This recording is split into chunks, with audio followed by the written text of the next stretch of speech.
नमस्कार, मैं शिल्पा पाठक स्वागत करती हूँ आप सभी का सिटी न्यूज के डिजिटल प्लेटफॉर्म में। खबरें देखेंगे विस्तार से, उससे पहले एक नजर डाल लेते हैं अब तक की सुर्खियों पर।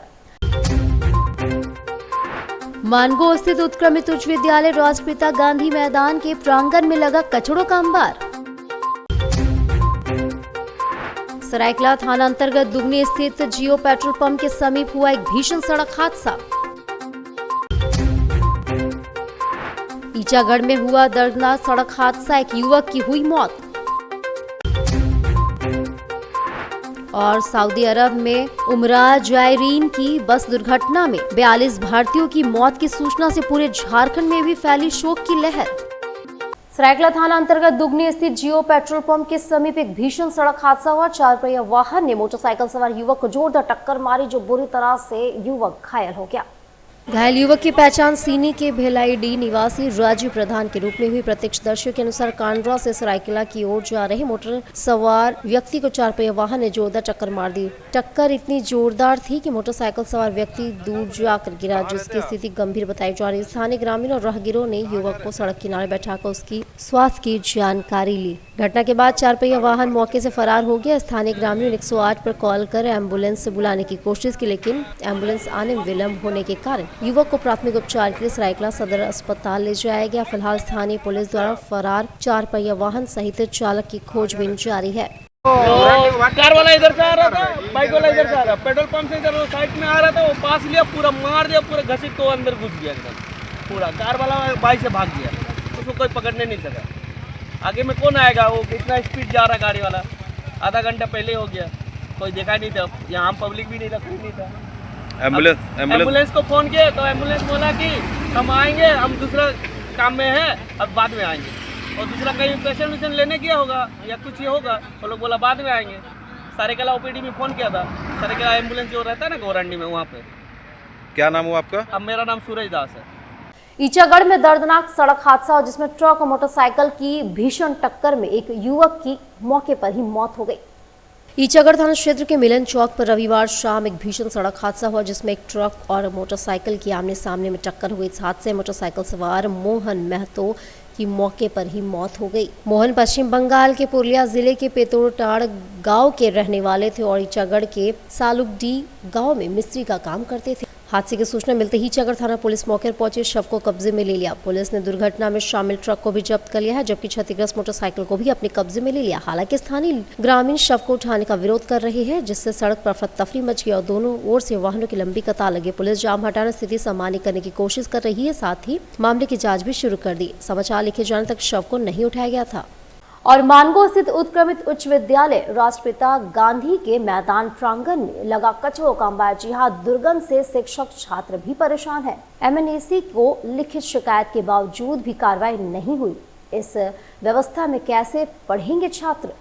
मानगो स्थित उत्क्रमित उच्च विद्यालय राष्ट्रपिता गांधी के मैदान प्रांगण में कचरों का अंबार लगा हुआ है। एमएनएसी का गाड़ी कचरों से भरा हुआ मैदान में लगा रहता है। वहीं स्कूल के पिछले हिस्सा जहां पर पार्क का निर्माण किया गया है, वहां पर कचरों का ढेर कर दिया गया है, जिसके कारण पूरे क्षेत्र में दुर्गंध की स्थिति बनी हुई है। विद्यालय परिसर का आलम यह है कि जब कक्षाएं प्रारंभ होती है तो कमरों की खिड़की को बंद कर दिया जाता है। सवाल यह है कि यह दुर्गंध की स्थिति में छात्र पढ़ेंगे कैसे? विद्यालय के प्रधानाचार्य फिरदौस बानो ने बताया कि इस संबंध में एमएनएसी को कई बार लिखित शिकायत किया गया है, इसके बावजूद मामले पर ध्यान नहीं दिया जा रहा है। देखिए, सबसे बड़ा चीज़ है कि हमारे स्कूल का एनवायरनमेंट साफ़ होना चाहिए, बच्चे पर इससे अच्छा असर पड़ेगा।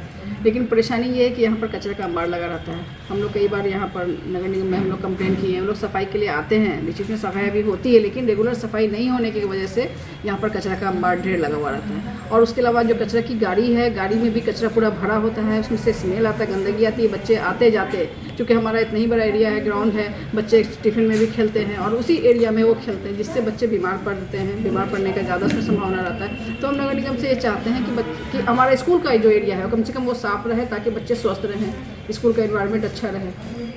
दिक्कत होता है? हाँ, दिक्कत तो होती है। क्या करते हैं पढ़ाने के वक्त? क्या हाँ, ये हम लोग कभी कभी क्या करते हैं, इधर खिड़की, हमारे जो रूम सब है, बहुत सारे क्लासरूम है, क्लासरूम के पीछे खिड़की एकदम पूरा, उसके पीछे कचरा बड़ा भरा हुआ है, तो क्लासरूम को खिड़की को बंद करना पड़ता है। कभी कभी क्या होता है कि जब बाहर से भी स्मेल आता है तो हम लोग क्लासरूम का गेट भी, खिड़की भी बंद करना पड़ता है, कभी कभी डोर भी बंद करना पड़ता है, कि ताकि स्मेल क्लास में नहीं जाए और बच्चे को हम लोग फिर भी बढ़ा सकें। लेकिन फिर भी स्मेल तो जाएगा ही, दिक्कत हो रहा है। हाँ, दिक्कत होती है। ये कचरा जो है बहुत मसला है।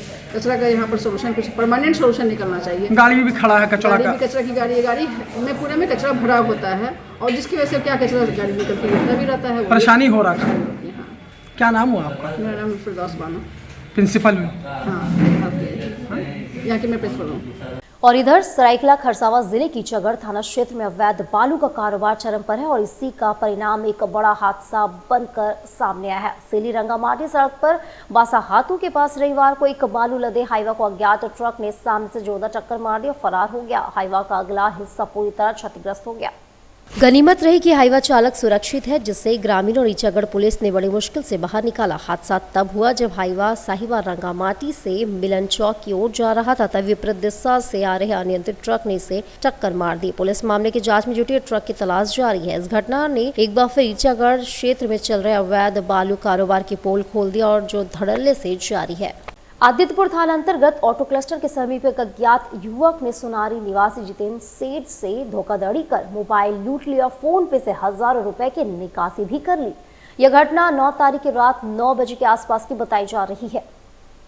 जितेंद्र सेठ ने बताया कि वह हत्याडी में अपने रिश्तेदार के घर मिलने गए थे। जब वापस लौट रहे थे तो ऑटो क्लस्टर के समीप एक लड़के ने मोबाइल फ़ोन से दूसरे व्यक्ति से फ़ोन करने के लिए मांगी, लेकिन मोबाइल मिलते ही वह तुरंत वहां से भाग निकला। कुछ देर बाद एक नया फ़ोन खरीद कर पुराना सिम अपडेट किया तो फ़ोन पे से 10,000 एवं 1 और 2,000 करके कई बार अकाउंट से दूसरे अकाउंट में ट्रांजैक्शन किया गया है। इस दरमियान फ़ोन पे के माध्यम से कुल 95,000 रुपए की राशि दूसरे अकाउंट में ट्रांजैक्शन कर ली गई है। जितेंद्र सेठ का अकाउंट जमशेदपुर स्थित SBI ब्रांच का है। जिस अकाउंट पे फ़ोन पे से ट्रांजैक्शन किया गया है उस अकाउंट में दीपक मुर्मू का नाम दिख रहा है। फिलहाल पुलिस ने मामला दर्ज कर ली है और आगे की कार्रवाई जुट गई है। आ रहे थे हथियाड़ी से, घूमने पर बाइक खड़ा किए थे, पेशाब करने के लिए रुके तो वो मोबाइल मांगा, भैया थोड़ा फ़ोन लीजिए ना, ये बात करेंगे तो दे दिए, उसके बाद लेके भाग गए। और सऊदी अरब में उम्रा जायरीन की बस दुर्घटना 42 भारतीयों की मौत की सूचना के बाद झारखंड में भी शोक की लहर फैल गई है। झारखंड अल्पसंख्यक विभाग के अध्यक्ष हिदायतुल्लाह खान ने इस हृदय विदारक हादसे पर गहरा दुख व्यक्त किया है। हिदायतुल्लाह खान ने कहा कि यह घटना बेहद दर्दनाक और मन को झंझोर देने वाली है। उमराह के लिए गए लोगों का इस तरह हादसे का शिकार हो जाना पूरे समुदाय के लिए एक बड़ा सदमा है। उन्होंने बताया कि कई परिवार अपने परिजनों के निधन की खबर सुनकर टूट चुके और कई शवों की पहचान भी मुश्किल हो रही है। उन्होंने सरकार से आग्रह किया कि पीड़ित परिवारों को तत्काल आर्थिक सहायता और हर संभव मदद उपलब्ध कराई जाए ताकि इस कठिन समय में उन्हें सहारा मिल सके। खान ने कहा कि विदेश मंत्रालय को भी चाहिए कि झारखंड के प्रभावित परिवारों तक सही जानकारी जल्द से जल्द पहुंचाई जाए। हादसे के बाद पूरे अल्पसंख्यक समाज में मातम का माहौल है और सभी पीड़ित परिवारों के प्रति संवेदना व्यक्त की जा रही है। हमारे देश के नागरिक थे, हमारे हिंदुस्तान के बाशिंदा थे और वो एक नेक काम के लिए हिंदुस्तान से गए थे उम्रा के लिए कि खाने काबा की ज़ियारत करेंगे, तवाफ करेंगे, उम्रा करेंगे और वहाँ से मदीना मनव्वरा के लिए रवाना हुए थे कि हुजूर के रोज़े की ज़ियारत करेंगे। तो मैं यही दुआ करूँगा कि उनका तो उम्रा भी हो गया और जिंदगी भर का उम्रा हो गया कि ऐसे पाक सरजमीन में, लेकिन जो दुनियावी माहौल के एतबार से जिनके परिवार के लोग आज इस एक्सीडेंट में जिनका इंतकाल हुआ है, मैं उनको यही कहूंगा कि अल्लाह ताला उनको सब्र दे, हिम्मत दे। बहुत ही उनके लिए तो दुख की बात है, दुख का पहाड़ है। पूरा परिवार इसमें एक्सीडेंट में मारा गया। अब मैं यही कहना चाहूंगा कि हमारे देश की सरकार, हमारा जो एम्बेसी है वहाँ, वो यहाँ पर जिन लोगों के परिवार के लोग इसमें इंतकाल किए हैं उनके परिवार से 2-2 लोगों को जाने की इजाजत दे और वो वहां पर जाकर जिस तरह से, चूंकि लाश तो डेड बॉडी लाने के लायक नहीं होगा, जैसा कि न्यूज में देख रहे हैं कि पूरी तरह से जल चुका था, तो वैसे में वहीं तदफीन हो।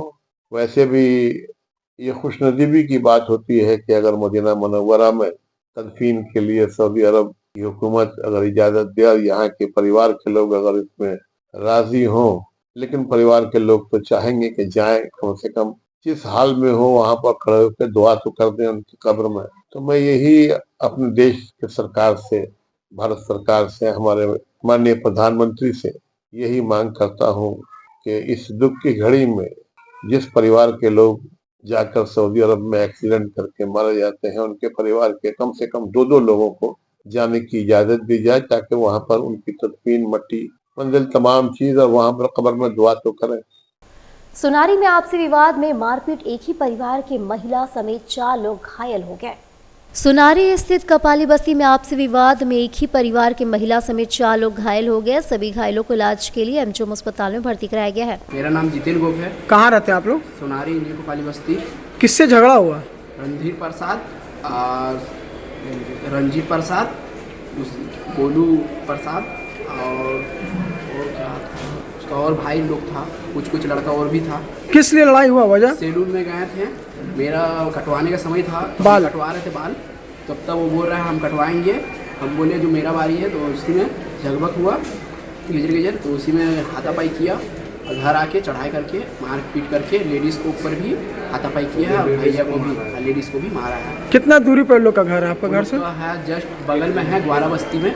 लोग वाला बस्ती का है? ग्वाला बस्ती में। कितने लोग घायल हुए आप लोग? हम लोग हुआ है 4 जन। अच्छा, 4 जन घायल हुए हैं, थोड़ा ज़्यादा। क्या चीज़ से मारपीट किया वो लोग? चापर निकाले थे वो लोग।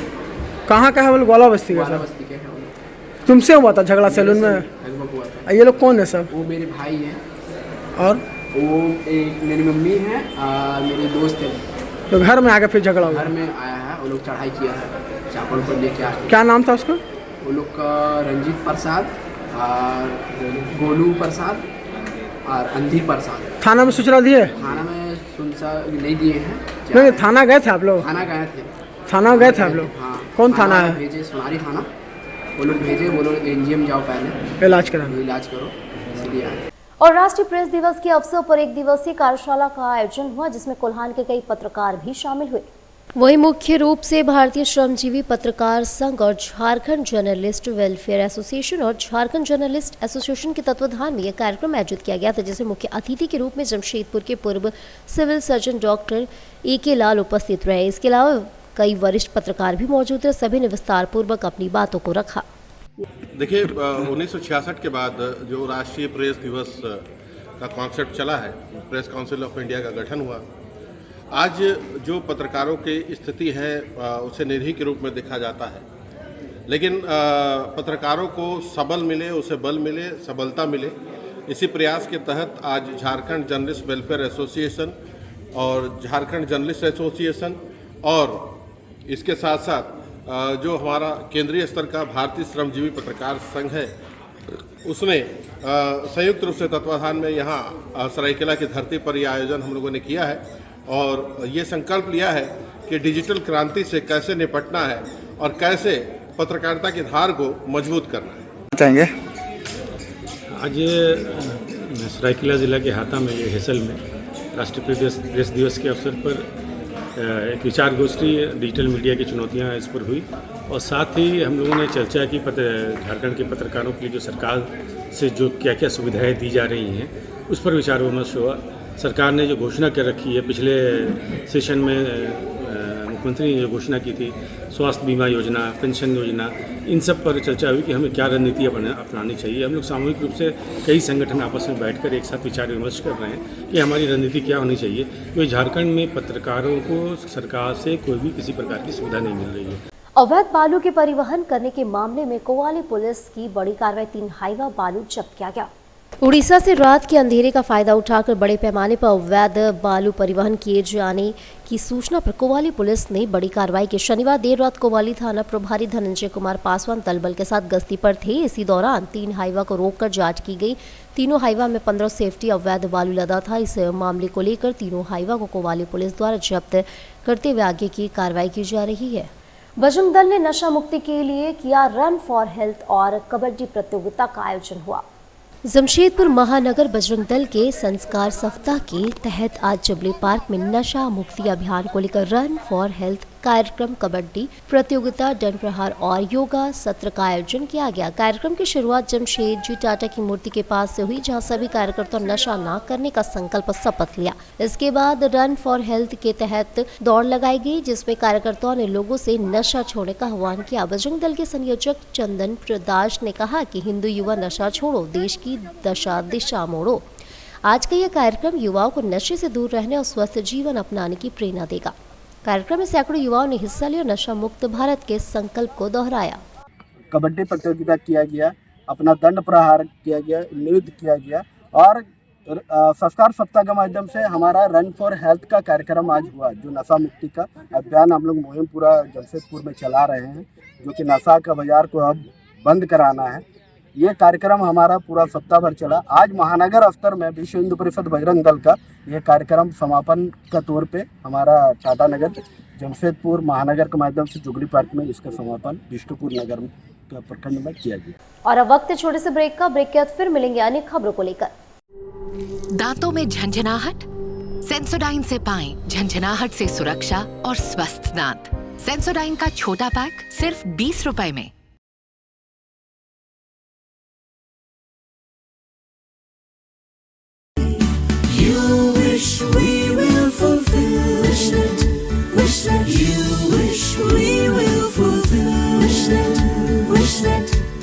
विशनेट ब्रॉडबैंड, আপনার ब्रॉडबैंड साथी। घर का पहला स्वागत होता है दरवाजे से, और जब दरवाजा हो एएस ट्रेडर्स का तो हर नजर ठहर जाती है। एएस ट्रेडर्स डिजाइन डोर, जहां आपको मिलता है डिजाइनर वुडन डोर्स और विंडोज, मेमरिंग, लेमिनेशन, सनमाइका, प्रीमियम शीशम और सागवान के दरवाजे, सब कुछ आपकी जरूरत और पसंद के अनुसार कस्टमाइज। यहाँ आपको रिजनेबल प्राइस पर सभी प्रकार के दरवाजे उपलब्ध होंगे। मजबूती, खूबसूरती और कारीगरी का बिजोड़ संगम, यही है हमारी पहचान। तो आइए अपने घर को दीजिए नई पहचान। हमारा पता है AS traders, main road, Bhuiyadih, Lakdital, Jamshedpur.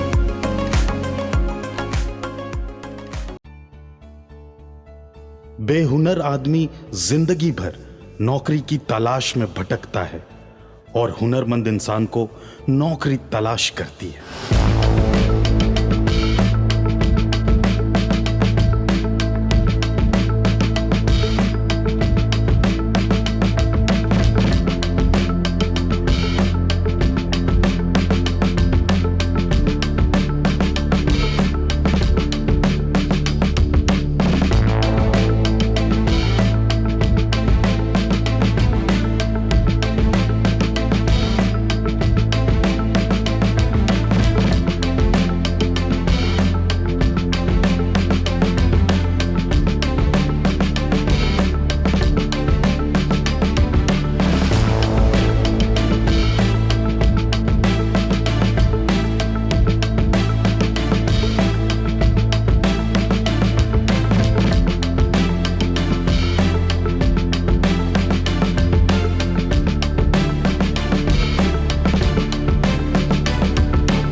काम भी सिखाएंगे और नौकरी भी दिलाएंगे।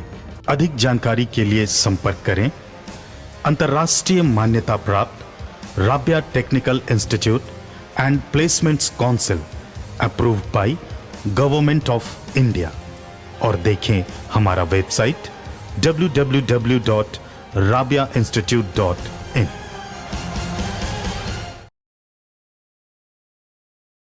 जमशेदपुर के युवाओं के लिए सुनहरा मौका। जी हाँ, अब imperial institute of technology private ITI port का पिछले गांव में खुल चुका है। जी हाँ, यहाँ पाए तकनीकी शिक्षा का बेहतरीन अवसर और बने आत्मनिर्भर। इंपीरियल ITI युवाओं के लिए तकनीकी प्रशिक्षण, सरकारी और निजी क्षेत्रों में नौकरी पाने का सुनहरा मौका। लड़कियों के लिए विशेष आकर्षक छूट और SC ST OBC छात्रों के लिए राज्य सरकार द्वारा छात्रवृत्ति, साथ ही साथ सुरक्षित और आरामदायक हॉस्टल की सुविधा भी उपलब्ध है। सीमित सीटें उपलब्ध है, तो जल्द से जल्द एडमिशन ले। अपने करियर को नई ऊंचाइयों पर ले जाने का यह मौका ना गवाए। हमारा पता है imperial institute of technology private ITI, पिछली पोर्ट का पूर्वी सिंबू। हमारा मोबाइल नंबर है 9931802123 और दूसरा नंबर है 6207618377। ब्रेक के बाद फिर से आप सभी का स्वागत करती हूँ। टाटा कंपनी के एक संवेदक द्वारा मजदूरों को बिना किसी कारण काम से हटाए जाने का मामला गर्माता जा रहा है। मजदूरों की शिकायत पर यूट इंटक ने सोमवार को उप श्रमायुक्त से मुलाकात कर कार्रवाई की मांग भी की है।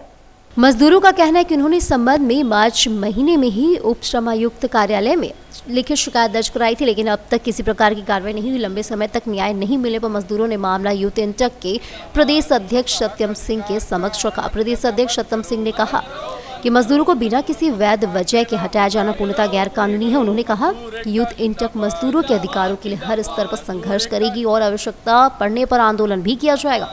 यूथ इंटक ने श्रम विभाग से जल्द कार्रवाई कर मजदूरों को न्याय दिलाने की मांग की है। मामले पर श्रम विभाग की प्रतिक्रिया का मजदूरों को इंतजार है। एक वेंडर कंपनी है यूनाइटेड इंफ्राको लिमिटेड, जो कुछ मजदूरों को बिना नोटिस पीरियड के सर्व कराए, उनको निकाल दिया है और वो मजदूरों का कुछ मांग है जिसको लेकर आज हम लोग डीएलसी ऑफिस आए हैं। ऑफिसर से हम लोग बात करेंगे और उनसे कहेंगे कि उचित इस पे पहले जांच करके और उस पर कार्रवाई की जाए। डीएलसी साहब से बात करने आए हैं, हम लोग देखते हैं कि इस पे उन्होंने क्या संज्ञान लिया है। मेरे जितने भी मजदूर भाई हैं, इन्होंने 26 मार्च को अपना आवेदन यहाँ पर जमा किया था कि सर हमारे साथ ऐसा ऐसा परेशानी हो रहा है, हमें बैठा दिया गया है और हमारा जो भी वेतन अभी नहीं मिला है, उन सभी समस्याओं को इन्होंने लिखित तौर पर यहाँ पे दिया था। जिसके बाद जो मेरे को पेपर इन्होंने दिया है डीएलसी ऑफिस से, 4 बार उनको कॉल किया गया वेंडर को, लेकिन वेंडर अभी तक शायद नहीं आए हैं और इस विषय पे अभी मैं बात करूंगा। मेरी मुलाकात अभी हुई नहीं है, अभी मुलाकात करूंगा। और टैगोर सोसाइटी द्वारा 14 से 24 नवंबर तक साक्षी स्थित रविंद्र भवन में आयोजित 38वें जमशेदपुर पुस्तक मेले में अहमदिया मुस्लिम जमात जमशेदपुर ने सक्रिय रूप से भाग लिया है। स्टॉल संख्या 12 पर मशीनरी इंचार्ज सोहेब अहमद के नेतृत्व में समुदाय ने अपनी शांति संदेश सबके लिए प्रेम किसी के लिए विद्वेष नहीं को प्रमुखता से प्रस्तुत किया। स्टॉल पर 7 भाषाओं में उपलब्ध पुस्तकों के माध्यम से समुदाय ने संदेश दिया कि आपसी भाईचारे को बनाए रखना और इस्लाम के प्रति फैली गलत फहमियों को दूर करना समय की आवश्यकता है। सोहेब अहमद ने कहा कि कुरान शांति का पैगाम देता है और किसी भी प्रकार के द्वेष या हिंसा को बढ़ावा नहीं देता। सर, ये बुक फेयर जो जमशेदपुर में है टैगोर एकेडमी में, वहाँ पे हमारा स्टॉल है, stall number 12 Ahmadiyya Muslim community का स्टॉल है सर। जी सर, किताब में सबसे पहले जो है ना होली कुरान जो है ना वो रखा है हमने, और उसमें हमने 5 लैंग्वेज में 5 ज़बानों में जो है ना वो कुरान शरीफ का जो तर्जमा है, ट्रांसलेशन है, वो अवेलेबल है यहाँ पे। जैसे फ़ारसी में भी है, बंगाली में भी है, इंग्लिश में है, उर्दू में है और हिंदी में भी जो है ना वो कुरान शरीफ यहाँ पे मिल सकता है। उसके बाद हमने अक्सर किताबें जो है यहाँ पे रखी है वो फ्री ऑफ कॉस्ट किताबें हैं। उसका मकसद जो है ना फ्री ऑफ कॉस्ट देने का ये मकसद है कि ताकि लोगों को जो मिसकंसेप्ट्स है इस्लाम के बारे में या फाउंडर ऑफ इस्लाम हज़रत मोहम्मद मुस्तफ़ा सल्लल्लाहु अलैहि वसल्लम के बारे में उनको दूर किया जाए।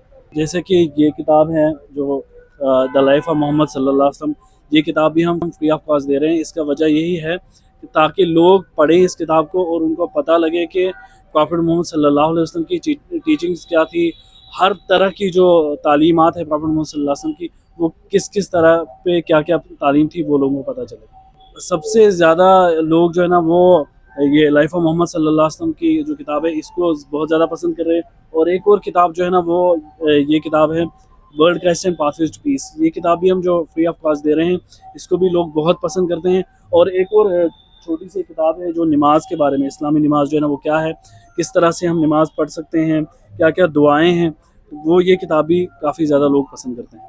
मानगढ़ जवाहरनगर रोड नंबर 9 के समीप सड़क हादसा में वृद्ध गंभीर रूप से घायल हुए। एमजेएम अस्पताल में इलाज के दौरान उनकी मौत हो गई।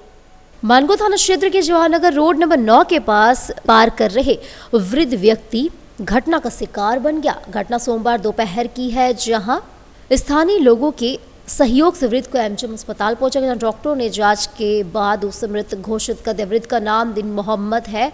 मानगढ़ के जवाहरनगर रोड नंबर 11 का रहने वाला। प्राप्त जानकारी के अनुसार वृद्ध रोड पार कर रहे थे, तभी उसका पैर डिवाइडर में फंस गया और वह सिर के बल आगे से गुजर रहे ऑटो पर गिर गया, जिससे उनके सिर में गंभीर चोट लग गई। आनंद फान में उन्हें ऑटो वालों ने ही एमजेएम अस्पताल लेकर पहुंचा, जहां डॉक्टरों ने उसे मृत घोषित कर दिया। में इसका नाम मालूम नहीं है, और डिवाइडर पार कर रहे थे, है ना। उसके बाद वो अचानक चक्कर आया क्या, वो गिर गया। उसके बाद टेम्पो वाला उससे अचानक ब्रेक मारे तो सट गया टेम्पो में, है ना। उसी से और उसका जो पेपर ऊपर है हम रखे। मतलब टेम्पो से वो अचानक से टेम्पो का पास ही गिर गया, सट गया जी। उसी में टकरा गया टेम्पो में। टेम्पो उसका हाथ पड़ा है उसका। अच्छा, उसके बाद वो गिर गया। नहीं, पहले गिरने के साथ वो गिरा ना। अच्छा, जैसे वो अचानक चक्कर आया ना, गिरने लगा तो पैसे पीछे पकड़ रहा, तो ऐसे डिवाइडर में उसका सिर में माथा में चोट आया, उसी में पकड़ा टेम्पो को। तो यहाँ डॉक्टर ने क्या बताया? डॉक्टर ने तो उसको मृत्यु घोषित कर दिया। ये हुआ कहाँ पे हादसा? ये रोड नंबर 9 मानगो थाना पड़ता है, जवाहरनगर। और करंडी से निर्माणाधीन जयपाल सिंह स्टेडियम के मैदान में फ्लाई ऐश डस्ट गिराए जाने का निगरानी समिति और स्थानीय ग्रामीणों ने विरोध किया। जी हां, वहीं ग्रामीण विकास विभाग के कार्यपालक अभियंता ने विस्तार पूर्वक ग्रामीण निगरानी समिति और पंचायत जनप्रतिनिधि के सामने अपनी बातों को रखा।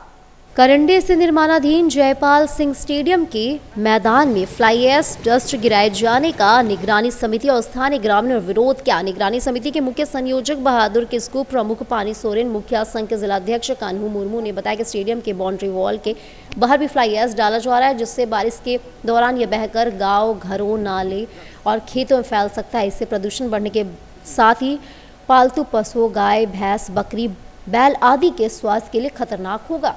ग्रामीणों ने कहा कि स्टेडियम निर्माण फ्लाई ऐश से भरकर ऊपर मिट्टी डालने की प्रक्रिया बेहद आपत्तिजनक है। ग्रामीण विकास विभाग के कार्यपालक अभियंता अमीरा सोरेन ने कहा कि आज बने रहे करंडी फुटबॉल स्टेडियम का हम लोगों ने निरीक्षण किया। करीबन 8 करोड़ की लागत से बन रही है। वही फ्लाई ऐश डालने पर ग्रामीणों की नाराजगी थी, लेकिन ग्रामीणों को विस्तार पूर्वक समझाया बताया गया अब किसी प्रकार की दिक्कत नहीं है।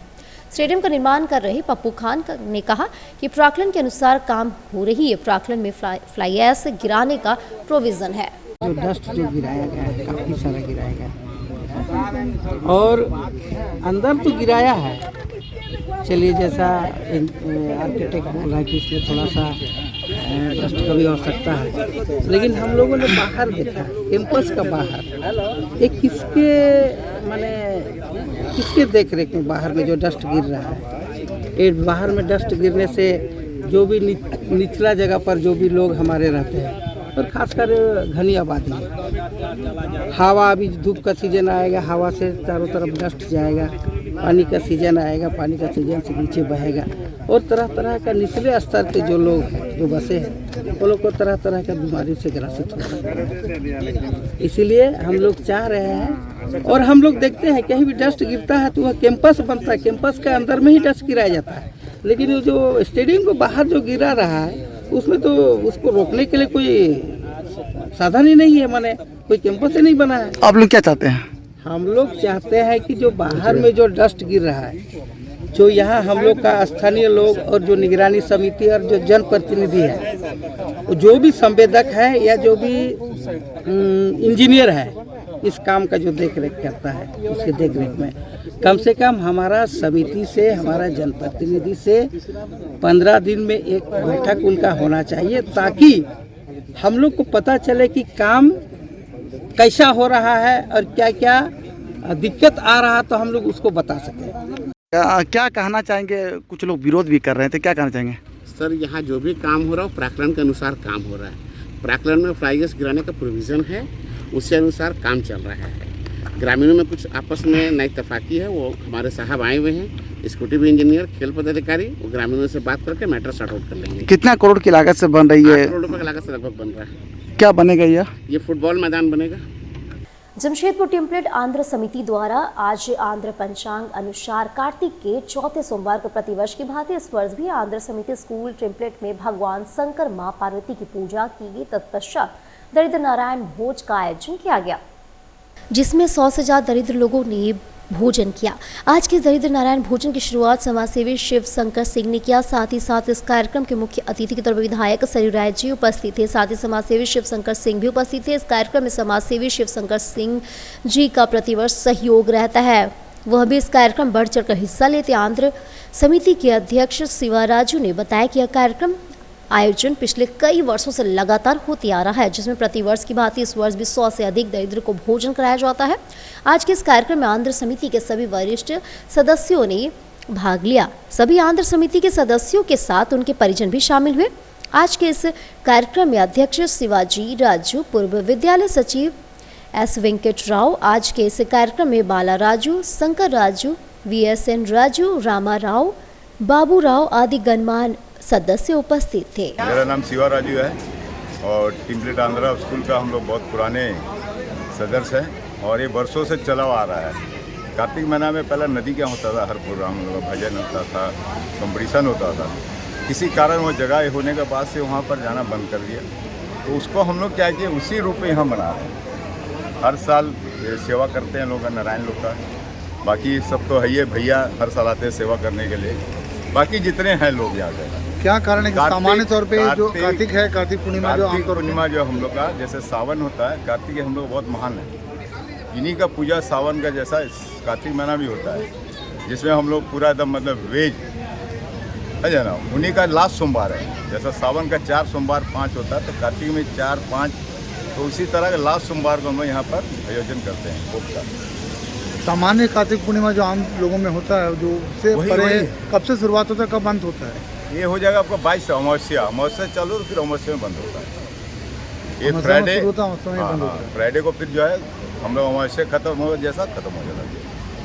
गम्हरिया थाना क्षेत्र के सालडी मोड़ के पास सोमवार को एक स्कूटी और ऑटो में जोरदार टक्कर हो गई। प्रत्यक्षदर्शियों के अनुसार दोनों वाहन एक ही दिशा में जा रहे थे, तभी सालडी मोड़ के पास ऑटो के किनारे से स्कूटी टकरा गई। हादसे में स्कूटी सवार बीच सड़क पर ही गिर गया और उसकी आंख और हाथ में हल्की चोट लगी है।